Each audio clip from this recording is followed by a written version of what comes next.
Hello and welcome to another Oury Clark Audio Quick Guide, a straightforward conversation about a range of topics and issues commonly handled by Oury Clark experts for their clients. My name's Dominic Frisby, and joining me on today's episode is immigration and employment solicitor and partner at Oury Clark, Juliet Oury, alongside financial services expert and also a partner at Oury Clark, Andrew Thomas. And today's hot topic is company benefits. And let's kick off with you, Andrew. What benefits must a company offer? Well, hi. So it's quite a broad subject, as you can imagine. So we get involved in arranging a wide array of benefits for employees. But to answer your question, what must be offered in the UK is a company pension scheme. So we had new rules introduced a few years back whereby each employer now has to offer a workplace pension scheme for their staff, for their employees. A qualifying workplace pension scheme, no less. So that has to tick various boxes in terms of charging structures, eligibility, and the process of enrolling workers. So why was this legislation put in place? As you can imagine, people don't tend to save enough for their own retirement, left to their own devices. So it was seen fit that we should really have this framework, certainly for employed individuals, to be enrolled into a workplace pension scheme and to encourage them to start saving for their retirement. And that framework was put on to employers to arrange these pension schemes and automatically enrol their workers into the said scheme. So now we have the vast majority of employed individuals in the UK being members of pension schemes and receiving a monthly contribution into that arrangement. So that's your main mandatory benefit for your employees in the UK. So as I said, it has to be a qualifying pension scheme. What does that actually mean? What do I have to do as an employer? Well, the first one is around automatic enrolment. Employees, as it says, will be automatically signed up to this arrangement. So there's no paperwork, there's no application forms. It will happen automatically.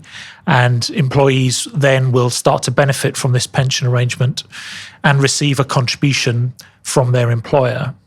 The minimum contribution that's required from the employer is 3% of the employee's earnings. And the employee also has to make a contribution of 5% of their earnings. So you can see now we have a framework whereby employees are easily enrolled into a pension arrangement and will receive contributions on a monthly basis. Is there a maximum amount?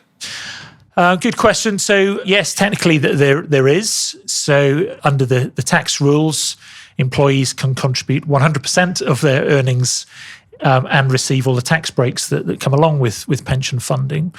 So in theory, yes, there is a maximum allowance, but for the vast majority of individuals, they never reach those limits. There is a monetary allowance each year for most people of £40,000 as well. So again, for the vast majority of people, the contributions sit well within those limits. And is the pension provider, can you choose, or is it determined by statute? So this is on the employer really to go and choose their suitable workplace pension scheme, and the market now has evolved as you can imagine since this legislation was put in place. The traditional pension providers are still there offering schemes, typically for the very large payroll sizes, and we've also seen some new entrants into the market who are offering very low cost, quite simple pension arrangements that make it easy to sign up for employers and also for employees to engage with their pension fund, be able to get information online, etc. So the burden is on the employer to find a suitable pension scheme that meets their requirements. And as you can imagine, the choice out there does vary hugely in terms of charging structures, in terms of investment options, in terms of access and usability for the employer and the employee, how the systems talk with payroll, for example, to exchange data. So yes, there's a wide range of solutions out there. Have you got your pension, Juliet? Do you know, Dom, I do have my pension, so I'm super proud of myself. But on the point of pensions, historically, businesses would have got their own schemes, large organisations and things, is my understanding.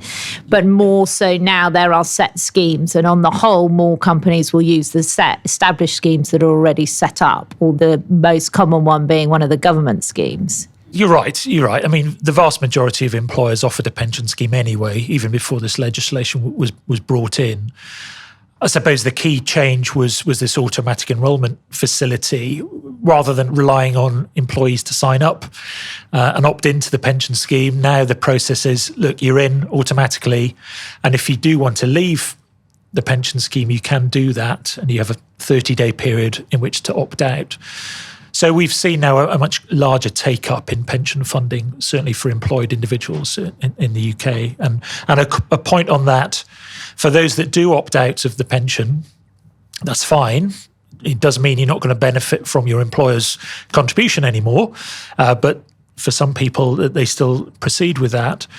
There is also a re-enrollment process. So every 3 years, employers have to go through this process of identifying those individuals who've left their scheme in the past and re-enrolling them again. So the whole cycle works again. So you can see the legislation has been set up really to encourage people to be part of their company pension and to start saving. And what other goodies, what benefits does a typical business that's expanding and seeking talent offer? Well, so pension is the primary one. And I suppose as employers become more successful and expand their payroll, then one option is to maybe make that pension benefit more generous, possibly by increasing contribution levels, for example. But then outside of pension schemes, the types of other benefits that are typically offered are things like private health insurance benefits, life cover arrangements, dental insurances, employee assistance programs. There's a real wide array of benefits. But as I said, I would say in order of popularity, pension, private healthcare, life cover seem to be the big three. And how much does it all cost? Well, it depends. I would caveat all my answers, but yeah, it depends who you're insuring. You know, if you, as with any insurance, the price is based on the risk involved. So if your payroll as an older profile of workers, then your private health care benefits will be more expensive than if you're employing bright young things in their 20s. So for private healthcare, you could put in place a good quality scheme at a cost per employee of about £50 to £100 per month. Bear in mind, in the UK, we've got our National Health Service, which provides healthcare for everybody. So private healthcare sits alongside that National Health Service. It benefits really to provide people, often with healthcare in a private arrangement, but often provides more speedy benefits rather than waiting on waiting lists for our national health. People can be seen more quickly in a nicer environment, get better more quickly, hopefully, and get back to work and carry on as normal. But people are typically really surprised by how cheap private healthcare is compared to other countries. Why is it cheap? Because it's not massively utilised. So that's my view. I mean, Andrew, you've probably got a different view, but in short, if you compare it to America, where everyone uses private health, basically in the UK, obviously, the majority will go to your GP through your local hospital. You only really go and use your healthcare if you want to skip a list or you've got something specific wrong, I would say. And therefore, health is pretty cheap. And for most American companies or a lot of our overseas clients that are coming in, setting up, they want to do what they're doing in whichever country they're from, so to provide an equivalent package. And they generally fall off their chairs at how cheap our private healthcare is. And it is not necessarily a driving factor for employees or attracting talent. It is something that is good to provide. But it's not essential like it is in the other countries. Correct. And you're right. You know, if there's an accident or an emergency, you would go to your local hospital and be covered under the NHS. Private healthcare really is there for the follow-on care that you may need, or also for the lighter stuff, physiotherapy, chiropractors. Dental insurance is often bundled in with that. That's a real winner for those with a younger workforce, who think, look, I'm never going to get sick, but I really want my teeth looked after. So, the market is well developed, and really you can tailor your healthcare package to suit the needs of your employees. I suppose that's a top tip I'd have is speak to your workers, see what's important to them, and tailor the package around what they think is important. And if you're a startup and, money's tight, what's your advice then? So obviously you have to comply with the pension requirements. So that's a mandatory factor. If you're starting up and the payroll is small, you may decide, look, let's just wait until we've settled and grown a little before we start offering some of these benefits. You may want to offer an additional salary or payment to staff for them to arrange their own benefits to suit their own needs. Before then, you look at group arrangements, which are typically standardised across your whole payroll. You typically need to get to about 5 staff, no? For it to begin to be economic to get group schemes. Well, the minimums, you can offer benefits, from 1 employee upwards. But it's the administration and the cost of that potentially you're better in the short term to give them an allowance and say, go get what you want, have it in yours. And when they reach the critical mass, come to you and say, right, and then you'll go and broker a scheme for them. Certainly, there are economies of scale that come with these things. And you may want to offer your key employees specific benefits. What we typically see is the first employee on the payroll is quite a key individual that, often they've had to recruit from sometimes a much larger employer, and they've been offered all these benefits. And, those benefits can be replicated on an individual basis. You don't have to look at group arrangements. So, yes, that's what I'd look at. Maybe wait until you've got a few employees on your payroll before you look at a wider group benefit. And there are all sorts of benefits that companies are offering which don't necessarily cost anything. So tell us about the ones that are free at the point as far as the company's concerned. Well, yes. Who pays? In this case, it's our tax authorities, and whereby they give various tax breaks for certain benefits. So the kind of things that we're looking at are a cycle to work scheme, whereby employees can purchase a bicycle through their company payroll and receive tax breaks on the cost of that bike. Comes with a little bit of administration involved, but really the employee can go and choose their bicycle and have it funded through the payroll. And then the company gets a rebate from the tax man, do they? Or yes, so it's a deduction off gross salary pre-tax. And another one is a loan, a season ticket loan. So for those looking to buy travel costs, so buy an annual pass to get for trains and tubes, employers can give their staff a loan of up to £10,000 interest-free, which is repayable again through the payroll.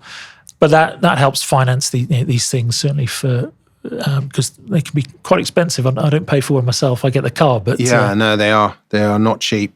And I like the look of this one, Perk Box. What's that? An online platform whereby employees can get various discounts and incentives with various brands and companies on the high street. So employers can provide that to their staff. And there can be quite a few savings there on all manner of things from your household groceries through to airport parking, all sorts of things. So that quite simple benefits, but again, it's only for younger employees. They can really see a value in these benefits, and can often be a reason why employees will stay with an employer. I get a good pay package, but I'm also getting all these benefits as well, which maybe not be offered with another employer down the road. So it's definitely become more of the norm to provide benefits, whether they be the soft or the essential ones. I think that has become the norm. Well, certainly for if you've got a family to as well, back to private healthcare, talking about me, my wife and children, private healthcare is a really valuable benefit to me as an individual.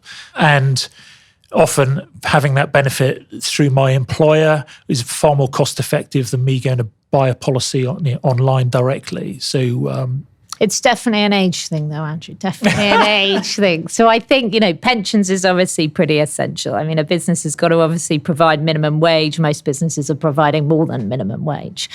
Then the statutory holiday, then you get into provide the pension, and then into your realms, Andrew, of the additional benefits. And I think the most important to lots of those that ask us is really death in service is pretty amazing. Obviously never appreciated by the person that dies, but their entire family appreciate it. And that seems to have huge benefits to the family. Now, I don't know if this is where you come in, but our next bullet point, when I say you, I mean you, Juliet, our next bullet point is legal tips. So crucial to what Andrew has been saying, historically, best practice was to make sure you had in a contract of employment what you were providing to people. It's now become mandatory in law from the 6th of April 2020 that you must set out in those contracts basically what benefits you're providing. And one of the things that we end up getting involved in is when there's disputes over that. So critical to clearly set out what is being provided. But I would suggest to people they keep things as simple as possible. Careful on leaving. What does that mean? So one of the issues is when an employee is leaving, and if a company has all of these benefits in place, you do need to check that they have no active claims going on at the time when they are departing, including family members. So there is an ability, particularly on health. So we've had a number of situations where people are leaving and are in fact receiving ongoing treatment. If a company terminates them, then in theory that benefit falls, and then they can't obviously continue with treatment.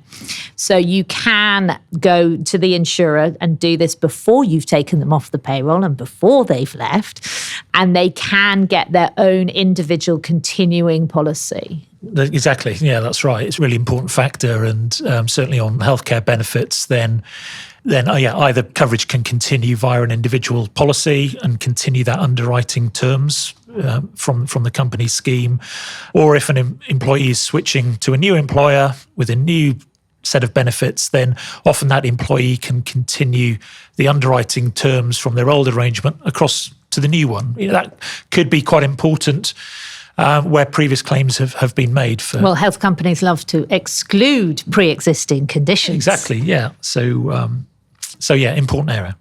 And maybe it shouldn't be you saying this, Andrew, but one of the advice that you give is it's often an advantage to use a broker such as yourself, if only because it stops you paying for certain things twice. Well, I would say that, but look, it's a minefield. You do an internet search on employee benefits and you will be there for days just trying to sift through the myriad of options and providers that are out there. A broker can help sift through all of that information and give you advice. One of my roles is to work with employers and say, okay, look, let's talk about options that are available. What's going to be important to you as the employer? What's going to be a benefit to your staff? What are they really going to value?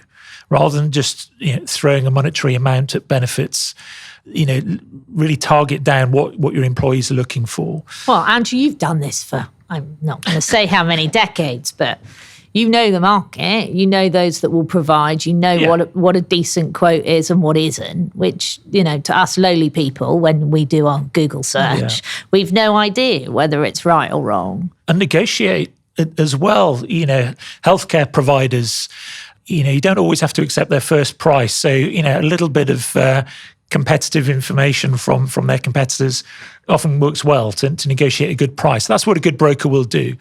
My takeaway from today's interview is that if you are an employer, you have lots of obligations, it's very complicated, get some advice.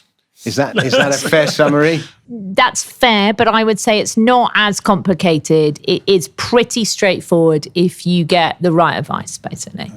On that note, thank you very much to today's guests, who were Juliet Oury, and Andrew Thomas. And if you want to find out more information about anything we've just been talking about, you can find more information in the resource library section at ouryclark.com. And if you can't find what you need, then send us an email at contact@ouryclark.com, and one of our experts will get back to you and tell you everything you need to know.